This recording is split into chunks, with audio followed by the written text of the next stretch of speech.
Steel plant ఎలాగ అమ్మేయాలని చెప్పి చూస్తున్న వాళ్ళు మొట్టమొదట నేను బ్లేమ్ చేస్తున్నది కార్మిక సంఘ నాయకులు.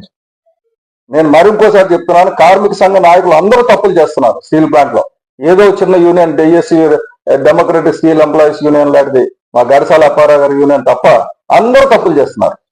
ఎందుకంటే ఎప్పుడైతే ఎవరు లేకుండా అసలు ప్రైవేటీకరణ అవుతుందని తెలియగానే మొట్టమొదట ఢిల్లీ వెళ్ళి ఫిబ్రవరి 2021 పవన్ కళ్యాణ్ గారు వెళ్ళి అమిత్ షా గారిని కలిసి ఇది స్టీల్ ప్లాంట్ సెంటిమెంట్ తో కలిసి కూడి ఉన్నది, దీన్ని ప్రైవేటైజ్ చెయ్యొద్దు అని. గవర్నమెంట్ లో మేము లేము, గవర్నమెంట్ లో జగన్మోహన్ రెడ్డి ఉన్నాడు. జగన్మోహన్ రెడ్డి వెళ్ళ, ఇప్పుడు మాట్లాడుతున్న విజయసాయి రెడ్డి, బొత్స, తత్సాలు ఎవ్వడు వెళ్ళ.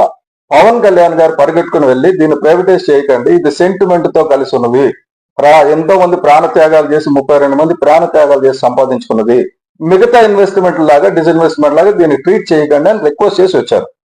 ఆ రిక్వెస్ట్ చేసేటప్పటికి స్టీల్ ప్లాంట్ లో ఒక టెంట్ గాని, ఒక ఉద్యమం గాని, అంటే నిర్వాసితుల తరపున గాని, కార్మిక తరపున గాని ఎవరు మొదలు పెట్టాల.